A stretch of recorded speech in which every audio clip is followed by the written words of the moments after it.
할렐루야. 오늘 말씀은 이 요셉 자손이 므낫세 지파 그리고 에브라임 지파 가운데에 그 므낫세 지파의 땅을 분배받는 과정을 이렇게 소개하고 있습니다. 이 사실 땅의 분배를 받는다는 것은 땅을 정복하고 그 하나님의 그 약속의 성취를 이루어가는 것이죠. 이 시간 우리 모두가 함께 말씀 나누면서 우리 삶에 적용하여서 그 하나님의 약속의 성취가 여러분 삶에 이루어지기를 축복합니다. 먼저 3절 4절 말씀 보면 이렇게 말씀합니다. 헤벨의 아들 길앗 선자 마길의 증손 므낫세의 현손 스르밧은 아들이었고 딸뿐이요 그 딸들의 이름은 말라와 노아와 호글라와 밀가와 딜사라. 그들이 제사장 엘레아사이가 눈의 아들 여호수아와 주저들 앞에 나와서 말하기를 여호와께서 모세에게 명령하사 우리 형제 중에서 우리 기업을 주라 하셨다 하며 여호와의 명령을 따라 그들에게 그들의 아버지 형제들 중에서 기업을 주므로. 이 말씀 보면은 이 슬로보앗의 딸들이 이 땅을 분배받는 과정을 소개하고 있죠. 당시 사회법상으로는 이 집안의 기업과 땅 분배는 남성만의 이 점유물이었습니다. 그러면은 이 다섯 여인들이 이 사회 통념을 깨뜨리고 어떻게 그 기업을 받게 되었을까요? 이 민수기 27장에 보면은 이 슬로보샷 남자가 이 딸 5명을 남기고 죽게 됩니다. 그리고 이 딸들이 모세에게 나와서 아버지의 기업을 우리도 물려받을 수 있도록 요청을 하는 것이죠. 어떻게 보면은 이 여인의 믿음이 대단한 것입니다. 그리고 더 놀라운 것은 하나님께서 이들의 요구를 들어주셨다는 것이죠. 하나님께서 왜 이들의 요구를 들어주셨을까요? 이 여인들이 무엇에 근거해서 그것을 요구했습니까? 이 사실 기업을 물려받는 것은 단순히 땅을 물려받는 것이 아닙니다. 그 집안의 사명을 감당하는 것이죠. 민수기 26장에 보면은 하나님께서 각 지파별로 땅을 분배하실 것을 약속하셨습니다. 이 여인들은 자신들의 아버지도 이런 약속을 받았음을 믿었고 그 약속의 성취에 대하여 소망을 가지고 기업을 달라고 요구했던 것이죠. 그리고 아버지가 아들이 없다는 이유로 아버지의 이름이 기업에서 지워져 버린다는 것이 그것은 공정하지 못하다라는 의미로 요구했습니다. 이 여인들이 구한 것은 단순히 자신들의 욕심을 채우기 위한 것이 아니죠. 다른 것이 아닌 정의와 공의를 구했습니다. 하나님께서는 이들의 중심을 보시고 응답하셨습니다. 사랑하는 성도 여러분, 하나님은 공의로운 분이십니다. 우리가 하나님께 정의를 구하고 공의를 구하면 하나님께서 응답해 주시는 것이죠. 우리가 구할 때에 잘 구해야 합니다. 하나님께서 솔로몬에게 말씀하시죠. 네 소원이 무엇이냐? 내가 한 가지 들어줄게. 솔로몬이 무엇을 구했습니까? 솔로몬은 하나님께 지혜를 구했습니다. 그 지혜를 구한 것은 자신의 명예와 영광을 위해서가 아니었습니다. 사회, 국가의 공의와 정의를 위해서 이들을 백성을 믿음으로 잘 이끌기 위해서 지혜를 구했던 것이죠. 그러니까 하나님께서 솔로몬에게 지혜뿐만 아니라 그 모든 것을 재물과 영광, 명예를 다 주셨습니다. 우리가 잘 구해야 됩니다. 구하면 하나님께서 좋은 것을 주십니다. 우리 포도원 성도 여러분들은 하나님께 믿음으로 구하고 정의와 공의를 구해서 그 하나님의 기쁨이 되기를 축복합니다. 이 시대의 정의와 공의가 무엇입니까? 예수님의 사랑이죠. 나를 통해서 십자가의 사랑과 그 은혜가 이 땅 가운데 흘러가는 것, 우리가 그것을 구하면은 하나님께서 응답할 줄 믿습니다. 계속해서 땅을 분배하는 과정을 소개합니다. 14절 이렇게 말씀합니다. 요셉 자손이 여호수아에게 말하여 이르되 여호와께서 지금까지 내게 복을 주심으로 내가 큰 민족이 되었거늘 당신 나의 기업을 위하여 한 제비 한 분깃으로만 내게 주심을 어찌함이니까 하니. 요셉 자손은 자신들은 다른 지파와 다르게 큰 민족이므로 다른 지파처럼 한 분깃만 받는 것은 부당하다라고 말합니다. 어떻게 보면은 요셉 자손은 에브라임, 므낫세 두 지파로 되어 있기에 한 분깃만 받는 것은 부당한 것처럼 보입니다. 하지만 이 지도를 보면은 그들이 받은 땅은 다른 지파에 비해서 훨씬 넓고 좋은 땅입니다. 이들의 불평은 16절에서도 계속되는 것이죠. 이렇게 말하죠. 요셉 자손이 이르되 그 산지는 우리에게 넉넉하지도 못하고 골짜기 땅에 거주하는 모든 가나안 족속에게는 벳사함과 그 말들에 거주한 자든지 이스라엘 골짜기 거주한 자든지 다 철병거가 있나이다 하니. 여호수아는 이 땅이 좁다는 이들에게 산림 지역을 개척해서라도 땅을 넓혀라라고 말합니다. 그러자 이들은 그 지역은 산지이고 골짜기 땅에는 철병거가 있기 때문에 우리는 하지 못합니다라고 불평하는 것입니다. 그러자 여호수아가 17절 18절에서 이렇게 말씀하는데요. 우리 한번 다 같이 한번 읽어볼까요? 시작. 여호수아가 다시 요셉 족속 곧 에브라임과 므낫세에게 말하여 이르되 너는 큰 민족이요 큰 권능이 있은즉 한 분깃만 가질 것이 아니라 그 산지도 네 것이 되리니 빌록 살림이라도 네가 개척하라 그 끝까지 네 것이 되리라. 가나안 족속이 비록 철병거를 가졌고 강할지라도 네가 능히 그를 쫓아내리라 하였더라. 아멘. 이 말씀에서 눈이 그어지는 부분이 비록 살림이라도 네가 개척하라입니다. 이 개척하라 의미 속에는 두 가지 의미가 있죠. 도전과 이 자립이라는 두 가지 의미가 있습니다. 이스라엘 사람들이 땅을 분배받고 전복하는 과정 속에서 좋은 땅만 있는 것이 아닙니다. 넓고 편한 것만 있는 것이 아니죠. 살림도 있고 여러 장애물이 있습니다. 오늘날 우리 삶에서도 마찬가지입니다. 우리가 때로는 인생이 순탄치만 않습니다. 때로는 어려움과 문제를 만나기도 하고 또 어떤 순간은 나의 한계를 느끼고 더 이상 나아가지 못하거나 내가 움츠려 들 때가 있다는 것이죠. 나의 마음을 두려게 하는 어떤 순간들, 그 문제들 때문에 우리가 머뭇거리게 되는 것입니다. 그런데요, 그 인생의 어떤 장애물, 그 한계를 뛰어넘게 하는 것이 있습니다.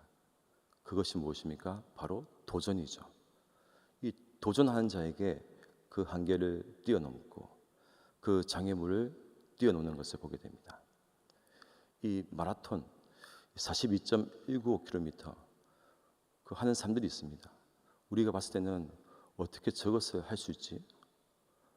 이렇게 하지만은 그들이 처음부터 42.195를 뛰었던 게 아니죠. 처음에는 100m도 못 뛰었습니다. 하지만 100m 달리게 되어서 도전한 것이죠. 다음에는 1km 달려야 되겠다.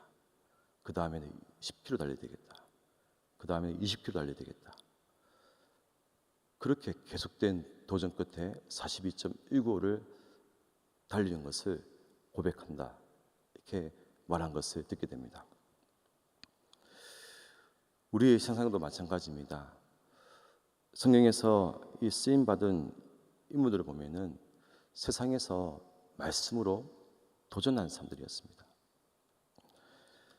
이 약속의 성취는 믿음으로 도전한 자에게 주어지는 것이죠. 아브라함도 처음 하나님께 말씀을 받았을 때에 너는 본토 친척 아비 집을 떠나 내가 네게 지시할 땅으로 가라라고 했을 때에 아브라함은 현실에 안주했다면은 약속의 성취를 누리지 못했을 것입니다. 하지만 아브라함은 그 말씀 앞에서 믿음으로 자신의 현실 앞에서 도전하는 것이죠. 우리 인생이, 우리의 삶도 마찬가지입니다. 이 거대한 세상 가운데에서 여러 문제와 장애물 앞에서 우리가 말씀으로 도전하고 믿어 나아갈 때에 그 약속의 말씀이 우리 삶에 이루어지는 것입니다. 하나님께서 나에게 주신 분깃이 있습니다. 내가 감당할 몫이 있다는 것이죠. 우리가 아무리 좋은 음식도 내 손으로 숟가락 떠서 먹어야지 내 음식이 됩니다. 남이 떠주고 그 먹은 음식은 내게 참된 음식이 되지 않는다는 것이죠. 하나님은 내가 다른 사람 의지하지 않고 나 스스로 하나님께 나아가 말씀 듣고 기도하기를 원하십니다. 누가 내 대신 은혜를 받아주지 않습니다. 내가 은혜를 받아야 되죠. 내가 말씀에 잘 나아가서 기도하고 말씀을 들어야지 그 은혜가 나에게 주는 것입니다. 남이 대신 해주지 않습니다. 구원도 마찬가지죠. 누가 나 대신 구원 받아주지 않습니다. 내가 구원을 받아야 되는 것이죠. 하나님은 우리가 직접 스스로 나아가서 기도하기를 원하십니다. 여러분, 어떤 장애물이 있습니까? 어떤 한계가 있습니까? 하나님께 직접 나아가서 구하고 찾으십시오. 내가 감당할 몫이 있다면 스스로 감당하십시오. 우리가 어떤 장애물이 있더라도, 내가 어떤 한계에 부딪혀라도 우리가 두렵지 않을 것은 무엇입니까? 오늘 말씀처럼 하나님께서 우리와 함께 하십니다. 함께 하셔서 권능을 주시고 능력을 더해 주신다는 것이죠. 어떤 사역자가 고백을 했습니다. 자신은 처음에 이 전도사가 되고 아무런 경험이 없었는데 어느 큰 교회에 교구를 맡았대요. 그래가지고 목사님 앞에서 저는 한 번도 교구를 맡은 적이 없습니다. 고백하니까 그 담임 목사님께서 그냥 하면 해보면 알아진다 라는 것이죠. 처음에는 두렵고 떨리고 할 수 없을 것 같지만은 일단 그 부르심에 응답하면은 어떻습니까? 하나님께서 지혜를 주시고 능력을 주시고 도와주신다는 것이죠. 우리 삶도 마찬가지입니다. 어떤 한계, 어떤 문제, 장애물이 있더라도 우리가 두렵지 않고 나아갈 것은 하나님께서 도와주십니다. 함께하여 주십니다. 우리에게 권능을 주셔서 감당할 수 있도록 도와주신다는 것입니다. 우리가 어떤 순간에도 도전하기를 멈추지 마십시오. 어떤 한계에 장애물이 있더라도 스스로 감당하시기를 축복합니다. 그래서 이 약속의 성취가 여러분의 삶에 이루어지기를 축복합니다. 여러분, 언제 하나님께서 살아계심을 느끼십니까? 어떤 분은 기도할 때에 하나님께서 살아계심을 느낀다고 합니다. 저는 이 살아가면서 이 자연을 볼 때마다, 이 세상을 볼 때마다 하나님께서 살아계심을 느낍니다. 위태위태한 이 세상 가운데에서 하나님께 도와주시고 붙드셔서 이 세상이 돌아가는구나 보게 되는 것이죠. 하나님은 살아계십니다. 여러분과 함께 하십니다. 어떤 장애물이 있더라도, 어떤 한계에 부딪혀라도 두려워하지 마시고 믿음으로 도전하십시오. 스스로 하나님 의지하고 나아가십시오. 그리고 항상 하나님께 구하십시오. 나를 통해서 예수 사랑이 흘러가도록 하나님께 구하십시오. 하나님께서 그 약속의 그 언약의 축복들이 이러한 믿음의 삶을 살아가는 여러분에게 임할 줄 믿습니다. 기도하시겠습니다. 하나님 아버지, 감사합니다. 오늘 우리에게 귀한 말씀 주셔서 우리 인생 가운데 있는 여러 장애물과 한계 앞에서 우리가 두려워하지 않고 머뭇거리지 않고 뛰어넘고 약속의 성취를 이루어가게 하심을 감사합니다. 아버지 하나님, 우리 인생의 여러 가지 우리에게 주는 두려움들, 염려들, 그 순간들 앞에서 살아계신 하나님을 의지하기를 원합니다. 세상 바라보지 말고 주님 의지하고 주님 주신 힘과 능력 가지고 그 모든 상황 이겨내고 약속의 그 언약의 성취가 우리 삶에 임하는 귀한 축복을 우리 모두에게 허락하여 주시옵소서. 아버지 하나님, 우리 포도원교회를 기억하여 주시옵고, 하나님, 이 땅 가운데 있는 주여 여러 가지 악한 세력들과 주님 어둠의 건세들이 우리 포도원교회를 통해서 그 어둠의 건세가 떠나가고 이 지역 사회가, 이 대한민국이 하나님 나라로 가득히 임하여지고 주의 빛과 영광이 이 땅 가운데 비치는 그러한 방주 역할을 감당하는 복된 교회로 날마다 붙들어 주시옵소서. 아버지 하나님, 우리 담임 목사님 늘 영육간에 강건함을 다하여 주시옵소서.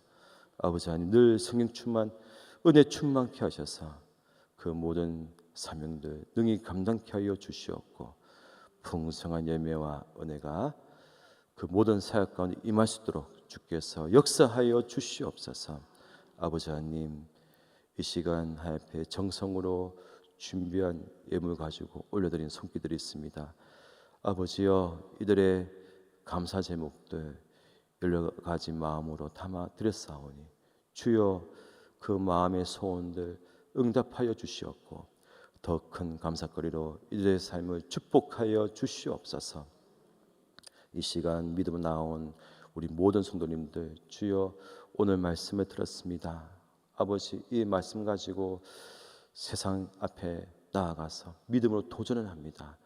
주여 아버지, 그 한계 앞에서 아버지 약속의 성취가 이루어지고 언약의 축복들이 이들의 삶에 가득히 임하도록 능력으로 붙들어 주시옵고 큰 믿음을 주셔서 믿음으로 세상과 도전하여 승리하는 우리 모두 되도록 날마다 은혜 주시고 능력으로 함께하여 주시옵소서. 이 시간 우리가 나라와 민족을 위해서, 자녀를 위해서 내게 기도 부탁한 우리 교회를 위해서 기도합니다. 우리 가정과 생업을 위해서 기도합니다. 아버지여, 그 모든 제목들 응답하셔서 아버지 번창의 축복들이 회복과 치유 역사가 우리 삶에 가득하도록 이 시간 우리의 기도를 응답하여 주시옵소서. 살아계신 예수님의 이름으로 기도합나이다. 아멘.